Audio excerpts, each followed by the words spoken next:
10 बजे के बाद जो भी हॉस्टल में लॉगिन चेक इन करते हैं, हॉस्टल वाले 10 यूरो की पेनल्टी डालते हैं। यहाँ मतलब लेट चेक इन चार्ज लगाते हैं आपके ऊपर। तो ये ना छोटी छोटी इलेक्ट्रिक बसेस है, ये जाती है मोनाको। ये सामने मोनाको भी लिखा हुआ है। इसकी टिकट है 5 या 6 यूरो में आप मोनाको पहुँच जाओगे। ये ना एक बस स्टेशन है और यहाँ बसेस आती हैं, यहाँ से ट्रेन चल रही है। मतलब एक छोटे से छोटा बस स्टेशन है एक शहर का, यूरोप का।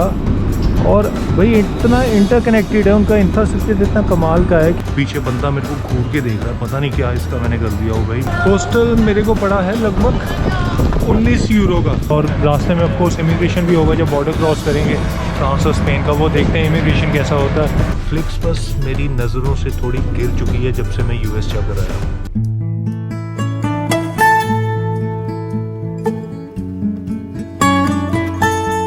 लो जी, स्वागत है आपका नीस में। सुबह के 8:30 हुए और मुझे 9:30 तक एयरपोर्ट पहुंचना है, क्योंकि आज मैं नीस शहर को छोड़ के जा रहा हूं एक नई कंट्री में, वो है स्पेन। लेकिन जा रहा हूं मैं बस से और टाइम बड़ा कम रह गया, मुझे आधे पौने घंटे में पहुंचना है यार। नीस को मैं आज इसलिए छोड़ रहा हूँ जल्दी, क्योंकि मैं पिछले साल जब आया था ना तो मैं हफ्ता रुक के गया था। वो तो चलो नीस इसलिए आ गया था मैं क्योंकि मेरे को 10,000 रुपये की टिकट पड़ी थी यार दिल्ली से नीस की। तो मैंने कहा पहले नीस चलते हैं, उसके बाद डिसाइड करेंगे कि आगे कहाँ जाना है। 10,000 रुपये की टिकट कहीं नहीं मिलती भाई। 10,000 रुपये में आप इंडिया के अंदर अंदर ही घूम सकते। और मैं विद बैगेज के साथ टिकट लेकर दिल्ली से नीस पहुँच गया था सिर्फ। तो देखो भाई, जाने वक्त ना इन्होंने कोई कार्ड स्वैप नहीं करना, क्योंकि कार्ड तो यहाँ स्वाइप होते नहीं है, सिर्फ ट्रेन के अंदर ही आपको स्वाइप करना पड़ता है कार्ड। इसलिए एंट्री पे कोई स्वाइप नहीं है, सीधा बाहर आ जाओ, अंदर आ जाओ। ये गेट लगा रखे हैं, एग्जिट पे भी इसलिए लगा रखा है सिर्फ दिखावे नहीं, कैलकुलेट करने के लिए कि कितने पैसेंजर्स स्टेशन पे उतरते हैं। अगर आप स्वाइप आउट नहीं भी करोगे ना एग्जिट पे तो कोई दिक्कत नहीं, क्योंकि बस एक ही बार स्वाइप इन होता है, वो है मेन ट्रेन के अंदर चढ़ते हुए, और कहीं भी स्वाइप इन करने की ज़रूरत नहीं है। तो भाई ये है एरोपोर्ट, मतलब एयरपोर्ट की तरफ जाने वाला प्लेटफॉर्म ट्रेन स्टेशन का। उस तरफ जा रहा है पोर्ट ओलंपिया की तरफ। एक्चुअली मैंने ना टिकट बहुत महंगी ली है, इसलिए मैं जल्दबाजी में कर रहा हूँ, क्योंकि अगर ये टिकट मिस हो गई ना मेरी, अगर ट्रेन मिस हो गई तो मेरा आज कम से कम 80-90 यूरो का नुकसान हो जाएगा, क्योंकि 80-90 यूरो की टिकट पड़ी है मेरे को। ये टिकट है यहाँ से मोपियालो नाम का स्टेशन है, 50 यूरो की वो है, 40 यूरो की आगे वहाँ से बार्सिलोना। मैं जा रहा हूँ स्पेन की राजधानी बार्सिलोना। पीछे बंदा मेरे को घूर के देख रहा है, पता नहीं क्या इसका मैंने कर दिया हो भाई मेरी तरफ ही, तभी इसलिए मैंने कैमरा इस तरफ घुमा लिया था। मैंने कहा चलो वो भी आ जाए पिक्चर में।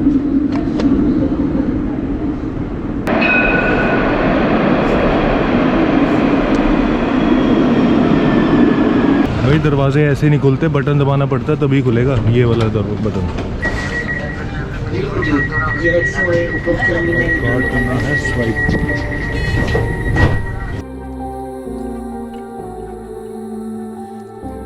लो जी, स्वागत है आपका। टर्मिनल T1 पे पहुंच चुका हूँ एयरपोर्ट पे, और मैं आधे घंटे में पहुंच गया। अभी टाइम हुआ है 9:05 और 9:30 पे मेरी जो है बस यहाँ से चलेगी। आपको दिखा देता हूँ टर्मिनल T1 पे ही कहाँ बस स्टेशन बना हुआ है।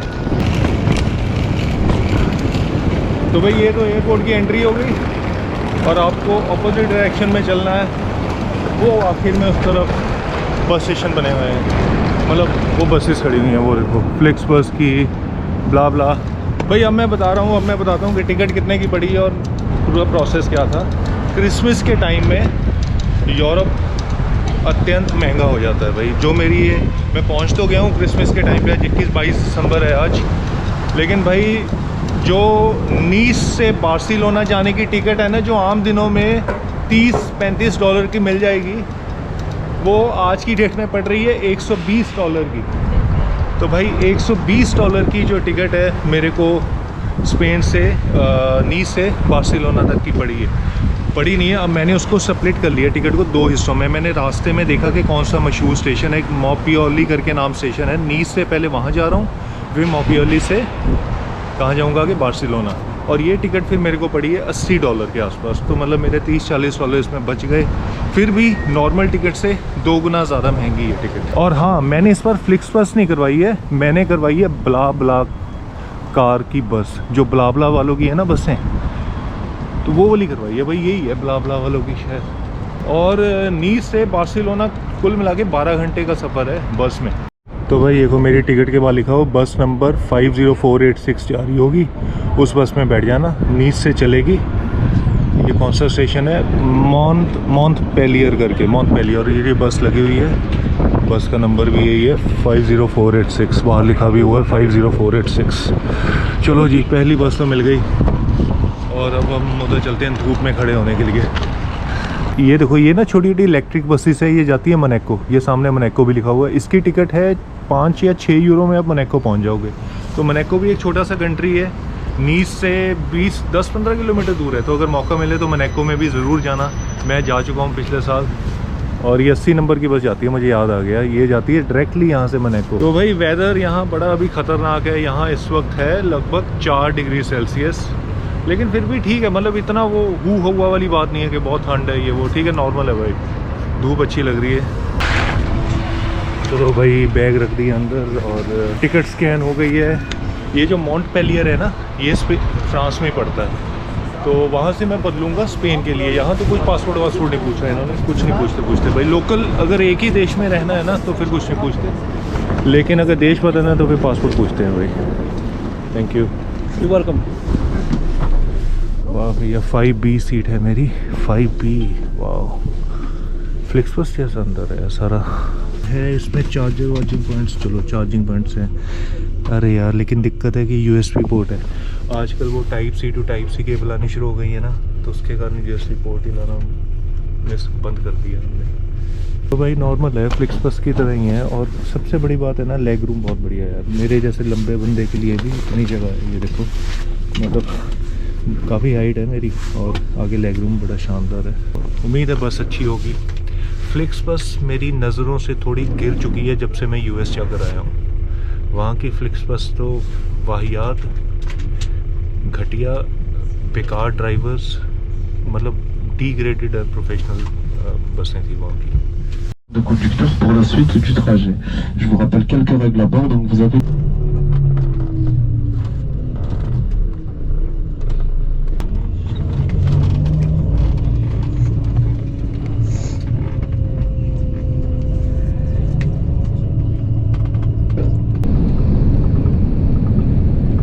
लो जी बस ने उतार दिया। ये स्टेशन का नाम है मॉन्टेपेलियर। इस जगह पे उतरा हूँ और यहाँ से मेरे को अगली बस पकड़नी है, चेंज करनी है।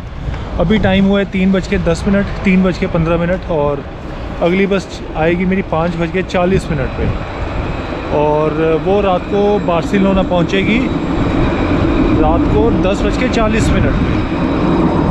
ये जो शहर है ना, ये नीस से लगभग है 370 किलोमीटर दूर, एकदम मिड पॉइंट है। और यहाँ से बार्सिलोना पड़ेगा लगभग 350 किलोमीटर दूर। ये फ्लिक्सबस है, ये हरी वाली, ये तो आपको पता ही है, हरी जितनी भी होती हैं फ्लिक्सबस होती हैं। इनका किराया बहुत ज़्यादा था यार, इस बस में मैं इसलिए नहीं गया। और वैसे भी अब से मैं फ्लिक्सबस प्रेफर ही नहीं करता, कहीं और कोई ऑल्टरनेटिव मिल रहा हो ना तो प्रेफर करता हूँ, क्योंकि इसका जो अमेरिका में हाल देखा है तब से नज़रों से उतर गई है बस। तो भाई ये देखो, ये ना एक बस स्टेशन है और यहाँ बसेस आती हैं, यहाँ से ट्रेन चल रही है। मतलब एक छोटे से छोटा बस स्टेशन है एक शहर का, यूरोप का। और भाई इतना इंटरकनेक्टेड है, उनका इंफ्रास्ट्रक्चर इतना कमाल का है कि आपको कहीं मतलब कम्यूट करने में प्रॉब्लम हो ही नहीं सकती, कहीं ट्रैवल करने में प्रॉब्लम हो नहीं सकती आने जाने में। यहाँ बसें उतर रही हैं और बस उतर के यहाँ से आप बस ट्रैम ले लो। बसें लेना चाहते हो तो यहीं लोकल बसेस भी लगती हैं इसी जगह, तो यहाँ से बस ले लो। इस शहर का नाम क्या है? मॉन्टेपेलियर करके। मतलब ये मैं आपको सिर्फ इसलिए बता रहा हूँ कि पूरे यूरोप में ये तो छोटा सा शहर है भाई, बड़े बड़े शहर देख लो वो कैसा होगा उनका इंफ्रास्ट्रक्चर। तभी कहता हूँ यूरोप का इंफ्रास्ट्रक्चर, खासकर ये जो बड़े बड़े देश हैं, अमेरिका हो गया, कनाडा हो गया, ऑस्ट्रेलिया हो गया, इनसे लाख गुना आ गया भैया यूरोप।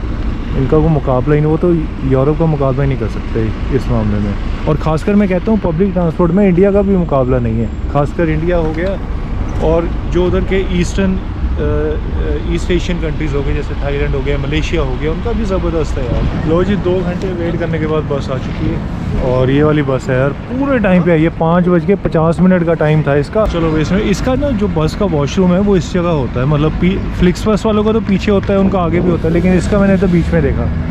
और एक दिक्कत इन बसेस में ये भी है कि इन बसेस में ब्लावला में वाईफाई नहीं होता भाई। सिर्फ फ्लिक्स बस में वाईफाई मिलेगा, इनमें वाईफाई नहीं मिलेगा। लेकिन चलो ठीक है, मतलब ये एक छोटी सी डिसएडवांटेज है इसमें। अब भैया यहाँ से जाने पर पासपोर्ट पूछा जाएगा, क्योंकि यहाँ से बस सीधा स्पेन जाएगी, तो यहाँ शायद पासपोर्ट पूछा जाएगा। और रास्ते में ऑफकोर्स इमिग्रेशन भी होगा जब बॉर्डर क्रॉस करेंगे फ्रांस और स्पेन का, वो देखते हैं इमिग्रेशन कैसा होता है। बस मेन तो वही चीज़ें हैं देखने वाली। लो जी, स्वागत है आपका। बार्सिलोना पहुँच चुका हूँ। ये मेरी बस है ब्ला कार। इस बस ने उतारा है पूरे टाइम पे 10:20 पे। और ये पीछे लगे हैं लॉकर्स, यहाँ आप अपना सामान वामान रख सकते हो लॉक करके। कुछ मेरे ख्याल से 3 या 4 यूरो चार्ज करते हैं कुछ घंटों के लिए। तो भाई अब मैं यहाँ से जाने लगा हूँ हॉस्टल का आपको बता दूँ, यहाँ ना हॉस्टलों में दिक्कत है यार। अभी मैं बस में आता था, सर्च कर रहा था, 10 बजे के बाद जो भी हॉस्टल में लॉगिन चेक इन करते हैं हॉस्टल वाले 10 यूरो की पेनल्टी डालते हैं यहाँ। मतलब लेट चेक इन चार्ज लगाते हैं आपके ऊपर अगर आप 10 बजे के बाद अपना चेक इन करोगे हॉस्टल में। 10 बजे के बाद नहीं होना चाहिए भाई। अरे बस अभी रोड पर। तो भाई 10 बजे के बाद चेक इन नहीं करना। अब मैं इसलिए कोई ढंग से ना, मैंने क्या किया, मैंने हॉस्टल बुक नहीं किया कोई। मैं यहाँ बैठूँगा आराम से बस स्टेशन में, आसपास की लोकेशन डालता हूँ, सर्च करता हूँ कि कौन सा हॉस्टल सबसे पहले तो कोई नज़दीक मिल जाए जिसमें पैदल पहुँच के जा सकूँ, और वो कोई लेट चेक इन चार्ज ना डाले। कोई हॉस्टल ढूंढते हैं भाई, ठीक है। लो जी, अपना बस स्टेशन से बाहर निकल गया हूँ। ये है बार्सिलोना का से हॉस्टल मैंने बुक कर लिया अपना। हॉस्टल मेरे को पड़ा है लगभग 19 यूरो का। एक्चुअली 20 यूरो का पड़ा है, लेकिन उसमें से 1 यूरो कैशबैक आ जाएगा, क्योंकि ये जो हॉस्टल्स हैं ना जितने भी, ये मैं बुकिंग करता हूँ अपनी विज़ एयर की वेबसाइट से। विज़ एयर की वेबसाइट से हॉस्टल बुक करने का फ़ायदा ये मिलता है कि आपको उसका कुछ मतलब 1 यूरो दे देते हैं। 10-20 यूरो का करवाओ ना तो 1 यूरो आपको कैशबैक आ जाता है, जो कि आप विज़ एयर की फ़्लाइट अगली बार बुक करोगे उसमें आप यूज़ कर सकते हो। तो भाई मैं जितने भी अपने हॉस्टल्स की बुकिंग करवाता हूँ ना, वो विज़ एयर की ऐप से करवाता हूँ। तो विज़ एयर में मेरे क्रेडिट जुड़ते जाते हैं और मैं उसको बाद में यूज़ कर लेता हूँ अपनी फ़्लाइट बुक करवाने के लिए। तो भाई हॉस्टल मेरा चल के जाने का रास्ता है, नज़दीक है, यहाँ से सिर्फ 20 मिनट है। 20 मिनट में पहुँच जाऊँगा। और सेफ़ है यार, यूरोप पूरा सेफ़ है। मतलब अमेरिका की तरह नहीं है कि रात को डरने की ज़रूरत है और चलते फिरते हंगामा हो जाएगा कुछ भी। हालांकि सेफ़ कुछ भी नहीं होता, लेकिन यहाँ चलने पर कोई ऐसी मतलब अंदर से प्रॉब्लम महसूस नहीं हो रही कि नहीं भैया दिक्कत हो जाएगी, चोर उचक्के आ जाएंगे, लूट मार हो जाएगी। नहीं भाई, ये देखो आगे लड़कियाँ वड़कियाँ भी जा रही हैं और रेस्टोरेंट्स खुले हुए हैं अच्छे खासे। और मेरा गूगल मुझे बता रहा है कि 18 मिनट रह चुके हैं अपने हॉस्टल पहुंचने में। अरे भाई मैं इमिग्रेशन तो बताना ही भूल गया। इमिग्रेशन में क्या हुआ भाई, कुछ भी नहीं हुआ। बॉर्डर पे रुकी तक नहीं बस यार। फ्रांस और स्पेन के इमिग्रेशन में कुछ नहीं पूछते क्या, मतलब रोका तक नहीं किसी ने। जहाँ मतलब फ्रांस और स्पेन का जो बॉर्डर है ना, एकदम हाईवे पे है वो। मतलब जैसे होता है ना लोगों के जो कंट्रियों के बॉर्डर होते हैं उसमें टोल बूथ लगा होता है, तो पता लग जाता है कि हाँ बॉर्डर है।